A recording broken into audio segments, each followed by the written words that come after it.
o primeiro tratado, ó Teófilo, acerca de tudo que Jesus começou, não só a fazer, mas a ensinar, até o dia em que foi recebido em cima, depois de ter dado mandamentos pelo Espírito Santo aos apóstolos que escolhera, aos quais também, depois de ter padecido, se apresentou vivo, com muitas e infalíveis provas, sendo visto por eles por espaço de 40 dias, e falando do que respeita ao reino de Deus. E estando com eles, determinou-lhes que não se ausentassem de Jerusalém, mas que esperassem a promessa do Pai, que disse ele: de mim ouvistes. Podem se assentar. Glória a Deus. Esta narrativa bíblica, esse segundo volume, relatado por Lucas, o doutor,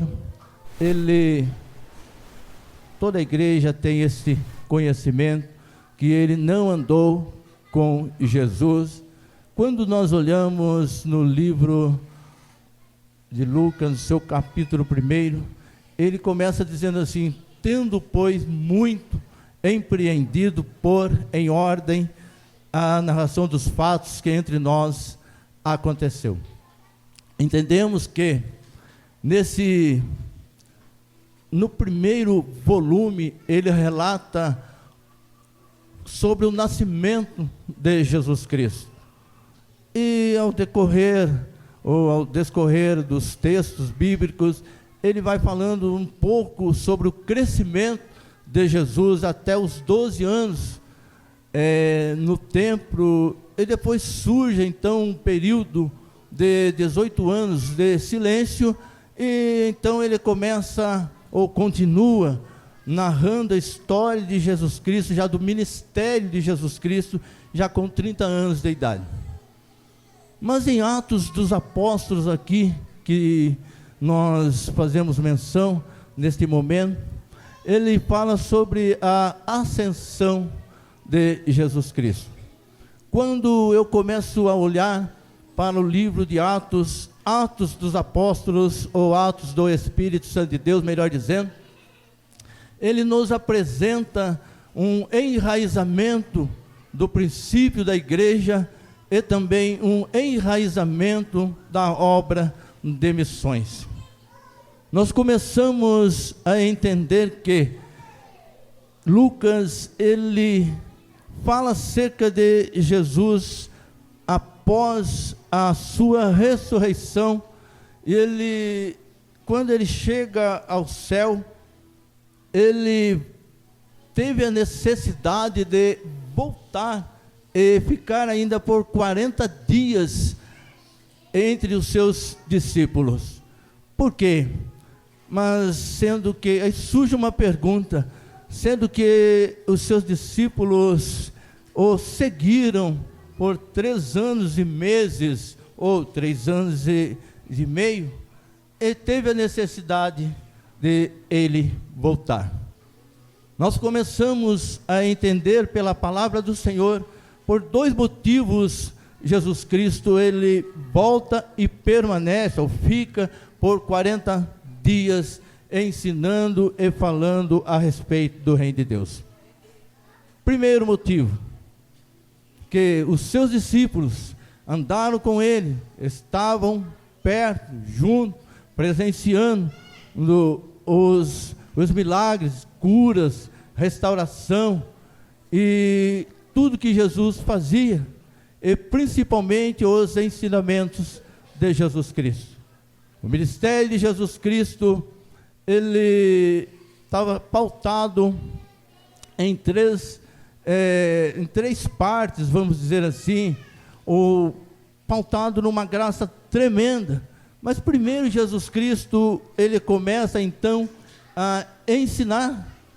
Nós entendemos que Jesus Cristo, aonde ele estava, surgia no cenário uma multidão de pessoas, ele então começava a ensinar acerca do reino de Deus, ensinar acerca, ou falando acerca da salvação, e depois pregando e curando.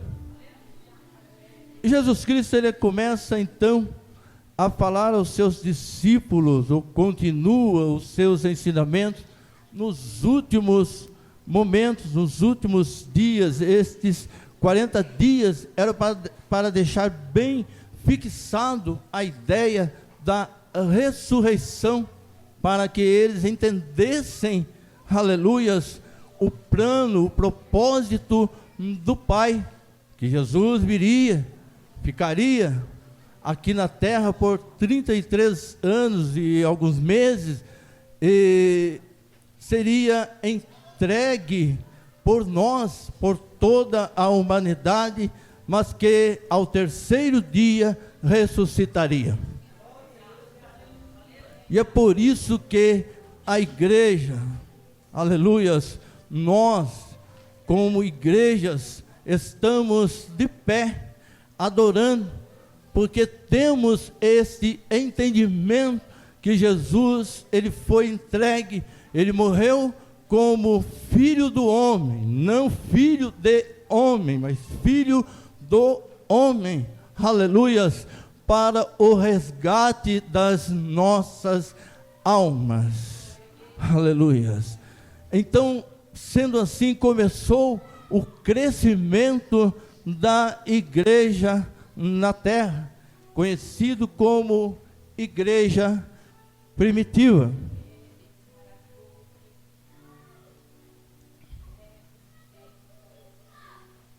Se eu perguntar neste momento, você tem motivo para adorar esse Deus que vive e reina para todos sempre? Você pode responder aí no teu coração, porque você está aqui, nós estamos aqui, estamos vivos. Quantos ex tem aqui? Quantas ex tem aqui? Ex o quê? Ex talvez alcoólatra, ex talvez traficante, ex tantas coisas, mas está aqui, porque Jesus um dia, ele viu graça em nós, então quantas pessoas ele resgatou, tirou do lamaçal do pecado, no mundo que estava andando sem rumo, sem direção, e sem nenhuma perspectiva de vida. Mas Jesus Cristo, ele olha então e vê graça e fala assim: esta eu vou resgatar. Eu me lembro do versículo da Bíblia em João capítulo 15, versículo 16, que diz assim, o próprio Jesus dizendo: não foi vós que me escolhestes, mas foi eu que escolhi a vós e te nomeei.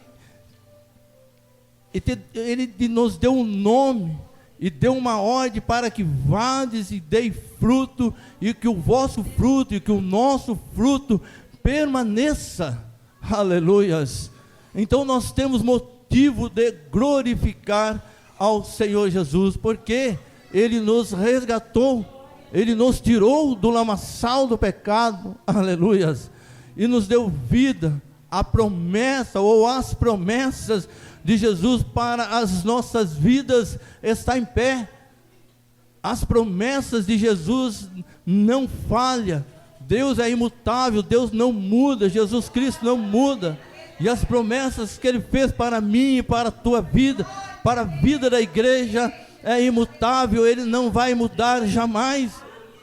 Ainda que muitas das vezes, nós mudamos as nossas opiniões, nós mudamos muitas das vezes nós queremos por alguns problemas, algumas dificuldades, até mesmo sair da nossa posição, mas Jesus Cristo, Ele não muda as tuas promessas, as promessas que Ele fez, está em pé e continuará em pé e irá se cumprir em nome de Jesus Cristo. A palavra do Senhor nos faz esta afirmação, ou esta afirmativa, dizendo: As promessas do Senhor estão em pé, aleluias. E eu vos digo nesta noite, não sei como você entrou aqui nesta noite, não sei qual é a tua dificuldade, não sei qual é a tua preocupação. Talvez é uma porta de emprego que você tenha aguardado, talvez é uma causa na justiça que você está esperando ser solucionada, ser resolvida, e você está esperando. Talvez você diz aí dentro de você: Senhor, mas isto tem demorado muito.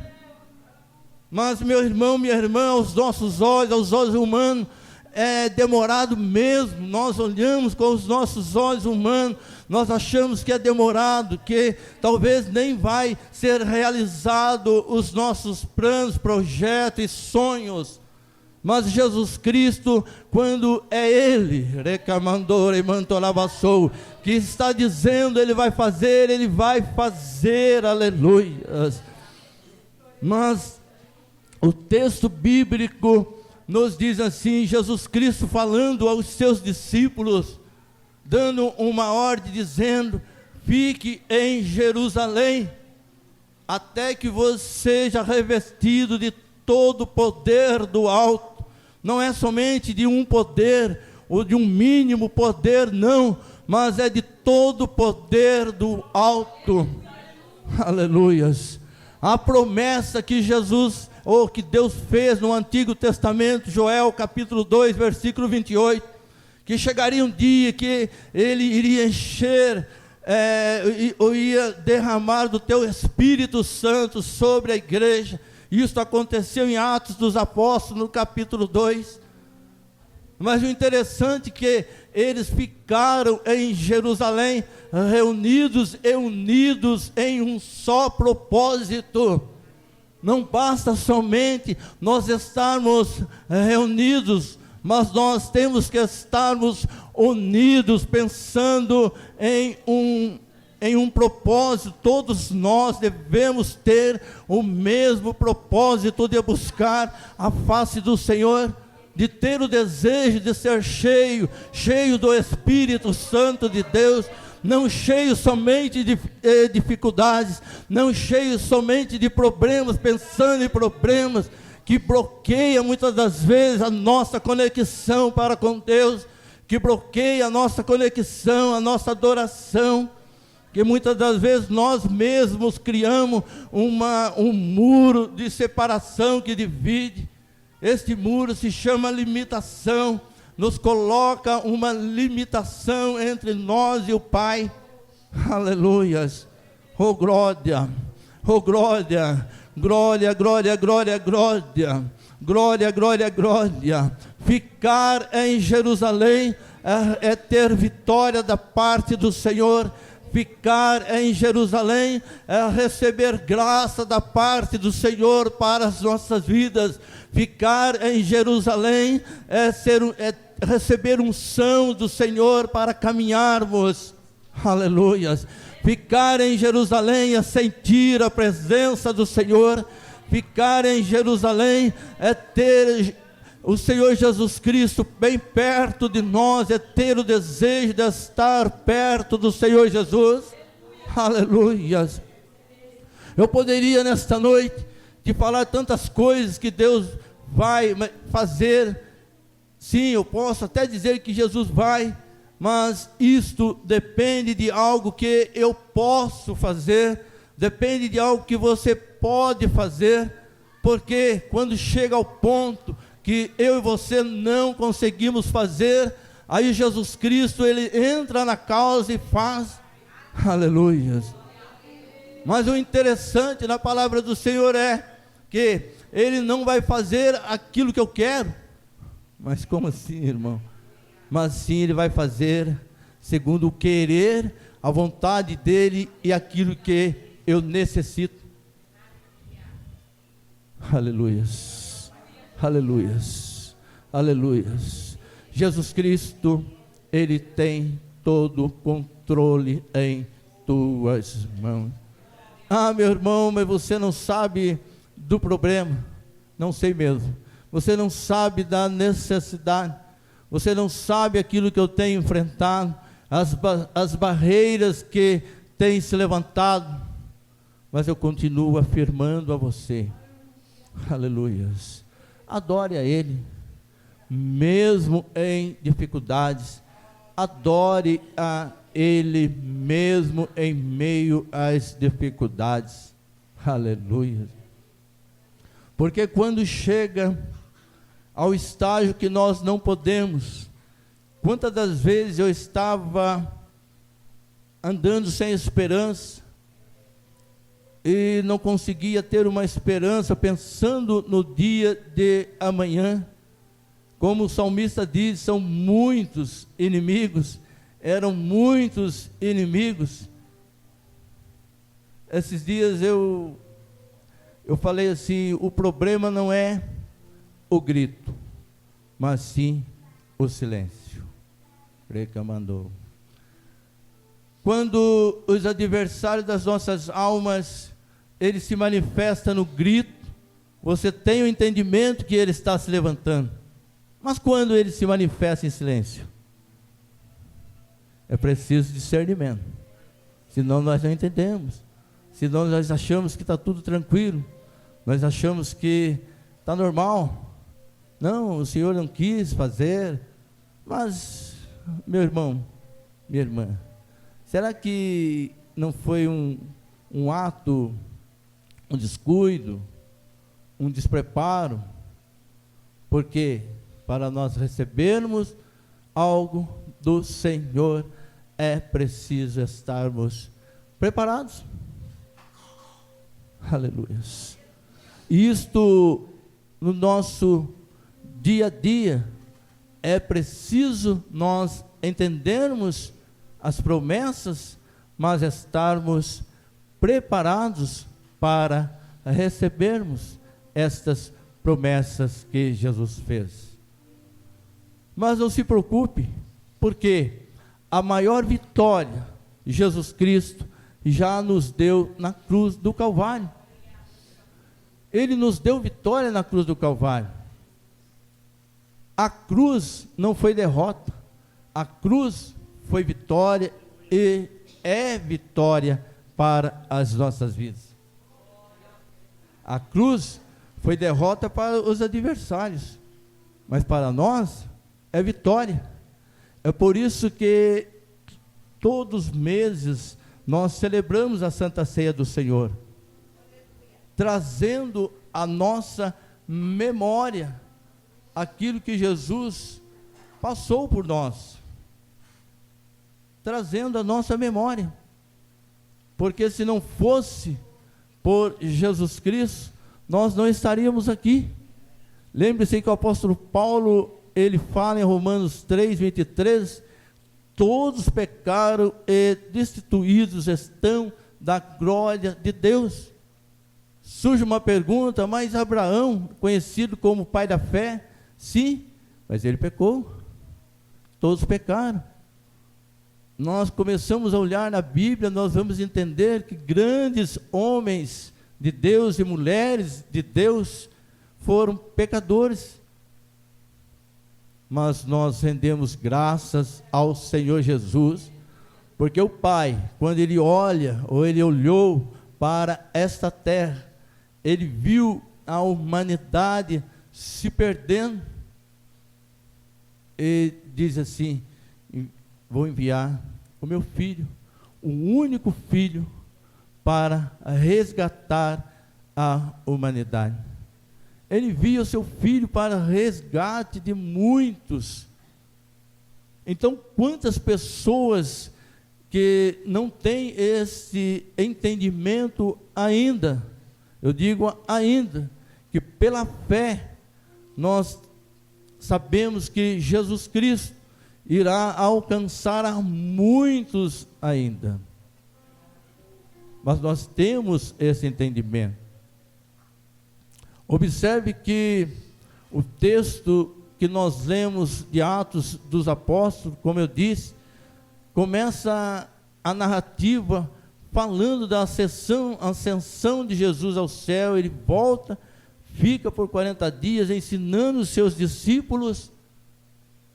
E quando nós olhamos, nós temos esse entendimento que a igreja, após o revestimento de todo o poder que vem dos altos céus, do Espírito Santo, no capítulo 2, a Bíblia diz: um vento veemente e impetuoso, um vento forte e quente, aleluias, reveste todos aqueles que estavam reunidos, 120 pessoas. Nós entendemos que, e vemos no texto bíblico, Pedro então se levanta e prega o sermão, explicando, falando do poder do Espírito Santo de Deus, e todos que estavam ali se renderam aos pés do Senhor Jesus. Mas foi preciso ser revestido de todo o poder dos altos céus. E nesta noite, neste momento, o Espírito Santo de Deus, ele está na casa. O Espírito Santo de Deus, ele está na casa, e ele quer tocar. Mas lembre-se, no Apocalipse capítulo 3, versículo 20, eis que estou à porta e bato, e se alguém ouvir a minha voz e abrir a porta, entrarei em sua casa e com ele cearei. Entendemos que muitos têm deixado Jesus de fora. É lamentável. Muitos têm deixado Jesus de fora.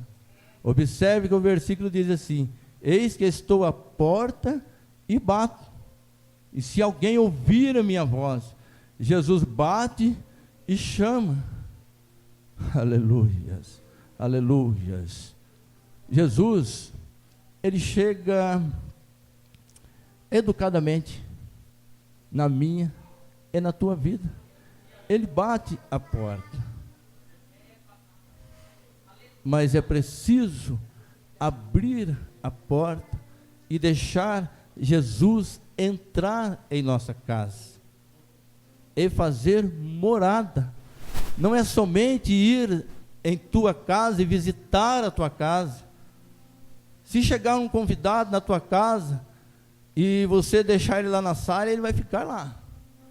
Mas se você falar: Jesus, entra na minha casa, toma conta aqui da minha casa, toma conta dos meus pensamentos, dá-me uma direção daquilo que eu devo fazer, falar, agir, a maneira que eu devo falar e agir. Ele vai entrar em tua casa, ele entrará em tua casa, mas nós precisamos abrir a porta. Ainda em Apocalipse 3, 8, diz assim: eu sei as tuas obras, eis que diante de ti pus uma porta aberta, e ninguém a pode fechar, mesmo tendo pouca força. Guardaste a minha palavra e não negaste o meu nome. Você está dizendo aí dentro de você: a minha força está pouca, não é verdade? Minha força está pouquinha, está pouquíssima. Há quem diga assim: hoje a minha fé está lá em cima, está no auge, mas tem dia que a minha fé vai estar pequenininha. Mas Ele sabe as suas obras. Quando nós falamos de obras, nós pensamos em obras que todos estão vendo, não é isso? Eu estou fazendo uma obra, as pessoas estão vendo, não é verdade, irmã? Mas quantas obras têm sido feitas no anonimato? Quantas obras têm sido feitas no anonimato? E ninguém está falando para você: oh, que maravilha, parabéns. Mas não espere um parabéns, não. Espere algo que vem de Deus, algo que vem dos altos céus. De repente você me diz assim: eu entro no meu quarto, eu fecho a porta, converso com o Pai, mas Ele não me dá resposta. Lembra de Jesus no Getsêmani? O quanto Ele sofreu? E Ele disse assim: se possível, Ele diz assim, primeiro Ele diz: Pai, se possível, afasta de mim esse cálice.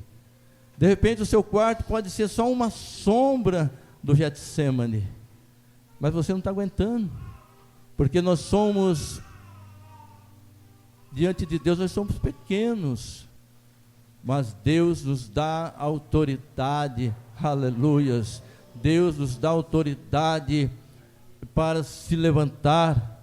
Jesus, Ele quer que nós nos levantemos e nos colocamos diante dEle e falamos a Ele: Senhor, eis-me aqui, ainda que as forças são poucas, mas eu guardo a Tua palavra e não nego o Teu nome, aleluias. Só assim nós conseguiremos caminhar neste caminho que é o caminho da obediência. E quando nós estamos na presença dEle, procurando tirar aquele cisco do encanamento que atrapalha a passagem da água,